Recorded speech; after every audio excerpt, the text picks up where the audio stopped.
अच्छा, स्मैकडाउन से शुरुआत कर लेते हैं सबसे पहले, और भी बहुत सारी बातें, लेकिन जो ओपनिंग हमको देखने को मिलती है वो क्लैश एट द कैसल के अंदर मैच था ना, शेमस और गंथर का, तो उसी को कुछ मिला जुला के 6 मैन टैग टीम मैच होता है, Imperium, Sheamus, Ridge and Butch का। अब थोड़ी सी आपको हवा आ जाए तो भाई उसको थोड़ा सा एडजस्ट कर लेना। अब देखो भाई, ये मैच बहुत बढ़िया था, मतलब कि 6 मैन टैग टीम मैच के हिसाब से मैंने आपको कहा कि मैं ज़्यादा कोई बड़ा फेवरेट नहीं होता टैग टीम मैचेस का, और मल्टी पर्सन का तो नहीं होता, मेरे को सिंगल्स मैचेस में ज़्यादा मज़ा आता है। लेकिन वो जो पूरे मैच में शेमस को हॉट टैग दिलवाने की जद्दोजहद थी, उस चीज़ ने मुझे काफ़ी इंप्रेस किया। और जब शेमस रिंग के अंदर आते भी हैं, जिस तरीके से क्राउड उनको सपोर्ट कर रहा था भाई, एग्जैक्टली वही वाली फीलिंग है जो शेमस से उनके बेबी फेस रन के टाइम पर आती थी, जिस टाइम पर वो पहले WWE, मतलब आज से 8-9 साल पहले की मैं बात कर रहा हूँ, उस टाइम पर जब हमें शेमस देखने को मिलते थे, वो आ रहे हैं भैया बेबी फेस की तरफ, वैसा बिल्कुल क्राउड ने आज रिसीव किया। बट जो मैच का रिजल्ट था वो मेरे को बड़ा अलग लगा, क्योंकि मेरे को लगा था कि क्लैश एट द कैसल के अंदर अगर शेमस और गुंथर का मैच है और गुंथर जीते तो यहाँ पे उनको अपॉर्चुनिटी मिलेगी जीतने की, लेकिन ट्रिपल एच की बुकिंग यहाँ पे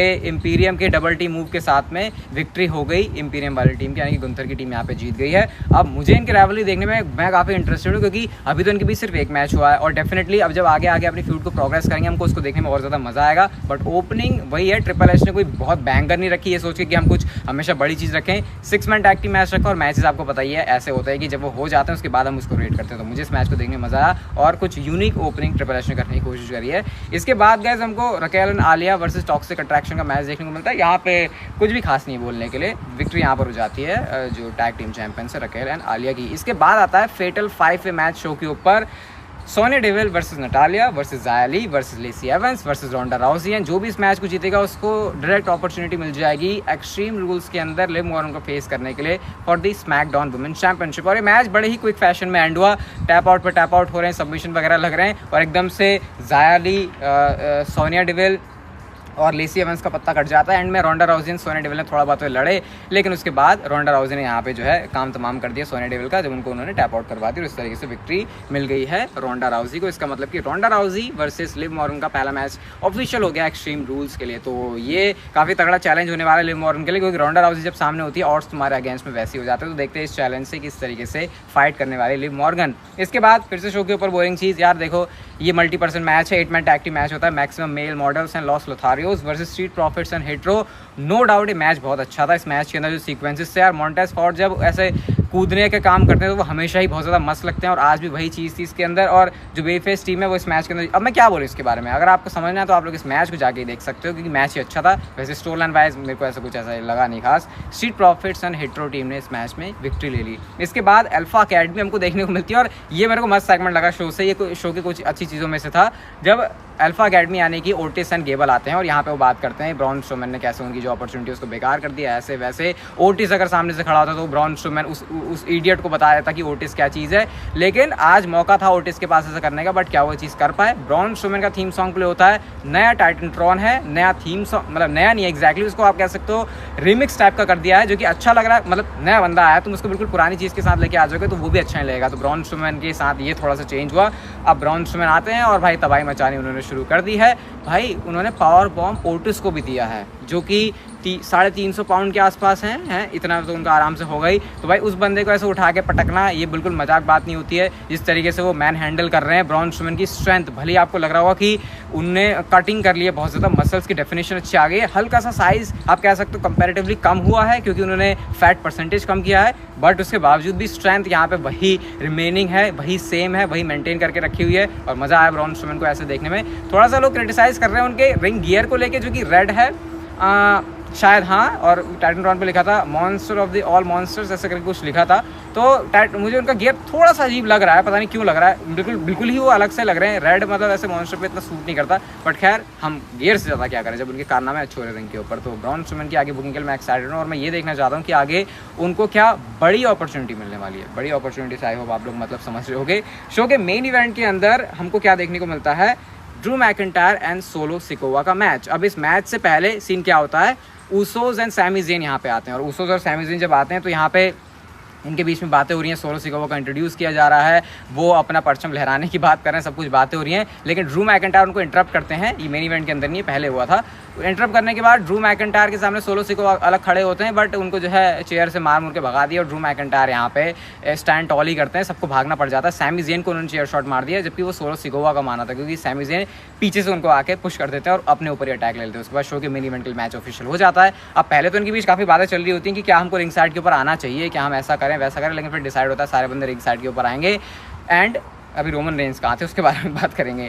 तो रिंग साइड के ऊपर उन्होंने पक्का करनी थी चुल, वो उन्होंने चुल करी। बहुत ज़्यादा उनके लिए दिक्कतें खड़ी हुई, और दिक्कतें ऐसी खड़ी हुई कि क्लेमोर तो लगा दी सोलो सिकोवा के ऊपर, लेकिन अब और दिक्कत है, पीछे से आ जाते हैं कैरियन क्रॉस और उन्होंने आकर अपने होल्ड में फंसा लिया ड्रू मैकिंटायर को। ड्रू मैकिंटायर काफ़ी मौक़ों पर खड़े होने की भी पूरी कोशिश कर रहे थे, इवन खड़े हो भी जाते हैं, लेकिन फिर भी उनको धराशायी कर दिया। एक वो इफेक्ट आपने देखा होगा जो हमको देखने को मिलता भी है कैरियन क्रॉस के एंट्रेंस में, जब वो एंट्री मारते तो पूरा ब्लैक एंड वाइट हो जाता है, वही सीन यहाँ पे था। और ड्रू मैकिंटायर सोलो सिकोवा का मैच डिस्क्वालिफिकेशन में एंड हो जाता है, यानी कि सोलो सिकोवा को मेन रोस्टर पर पहला मैच ड्रू मैकिंटायर के अगेंस्ट मिला। वो सुपरस्टार जो कि सबसे बड़ा थ्रेट कुछ दिन पहले रोमन रेंज के लिए था उनकी चैंपियनशिप के लिए, और उनके सामने सोलो सिकोवा जीते नहीं तो हारे भी नहीं है। तो इससे आपको समझ जाना चाहिए कि किस तरीके से आगे सोलो सिकोवा मेन रोस्टर के ऊपर चलने वाले हैं। बट हाँ, ये चीज़ भी आज क्लियर हो गई है शो से। मैंने आपको कुछ टाइम पहले बताया था कि एक्सट्रीम रूल्स का जो मेन इवेंट है वो बताया जा रहा है ड्रू मैकिंटायर और कैरियन क्रॉस, और क्लियरली आज हमने जो चीज़ देखी स्मैकडाउन के ऊपर उससे वो चीज़ क्लियर होती है। बट डिसअपॉइंट करने वाली चीज़ थी शो के ऊपर, रोमन रेंज कहाँ पर है। तो रोमन रेंज को आज भी स्मैकडाउन के ऊपर फीचर नहीं किया गया।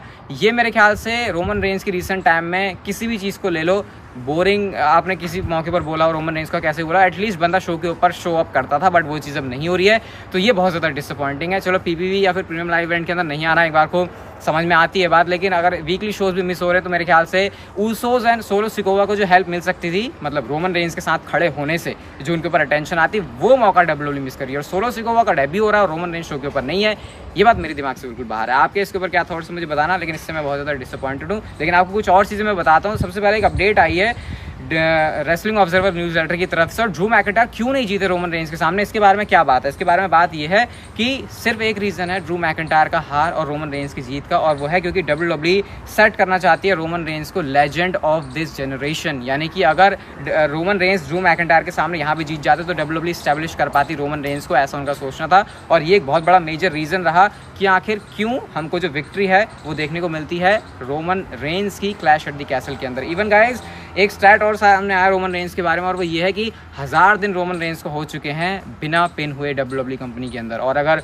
वो रेसलमेनिया तक भी चैंपियन बन के जाते हैं, यूनिवर्सल चैंपियनशिप उनके पास होती है, तो भाई उनका जो रेन है वो और भी ज़्यादा लंबा हो जाएगा। तो 1000 दिन भाई ये बिल्कुल भी छोटी मोटी बात नहीं होती कहीं से। ब्लड लाइन से रिलेटेड एक और चीज़ है, आप लोग MJF का वाला ट्वीट देख सकते हो जहाँ पर उन्होंने सिंपली ये वाली इमोजी पोस्ट की है, और ये वाली इमोजी आपको पता है वी द वंस करके ब्लड लाइन को एक्नॉलेज करने वाली चीज़ बताती है। तो ये जब उन्होंने ट्वीट किया तो सारे लोग कहते हैं अरे ये MJF क्या कहना चाह रहा है। रिसेंटली तो उसने कहा था कि AEW की चैंपियनशिप डब्ल्यूडब्ल्यूई के अंदर भी लेके जाएगा, तो ये क्या हमको हिंट मिल रहे हैं।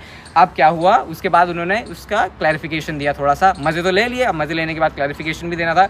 वो लिखते हैं कि TNT के ऊपर AEW रैम्पेज हो गई है, और टोनी खान ने मुझे बोनस किया है इस वाले ट्वीट को करने के लिए। तो मतलब यहाँ पे उन्होंने फैंस के साथ खेल के अच्छी तरीके से खेली, और ये काम MJF बहुत अच्छी तरीके से करते हैं। एक्सट्रीम रूल्स के बारे में मैंने आपको बताया नहीं था कि रोंडा राउजी और लिव मॉर्गन का जो मैच है वो ऑफिशियली हो गया है। तो एक्सट्रीम रूल्स का फिलहाल जो पोस्टर है यहाँ पे आप लोग देख सकते हो, हमको सिर्फ रोंडा राउजी देखने को मिल रही है। तो ये काफ़ी एक इंटरेस्टिंग चीज़ है कि रोंडा राउजी को पोस्टर के ऊपर दिखा रहे हैं। अब तुम कहीं से भी नहीं कह सकते कि जो बंदा पोस्टर के ऊपर होता है उसको विक्ट्री मिल जाती है। हमने सेथ रॉलिंस के मनी इन द बैंक के पोस्टर पर भी देखा था, ड्रू मैकिंटायर को क्लैश एट द कैसल में भी देखा था, बट वो चीज़ डेफिनेटली कहीं से भी नहीं हुई। तो रोंडा राउजी है तो मान लो इसे बस हाँ अट्रैक्शन के लिए किसी भी सुपरस्टार को डब्ल्यूडब्ल्यूई यूज़ कर सकती है।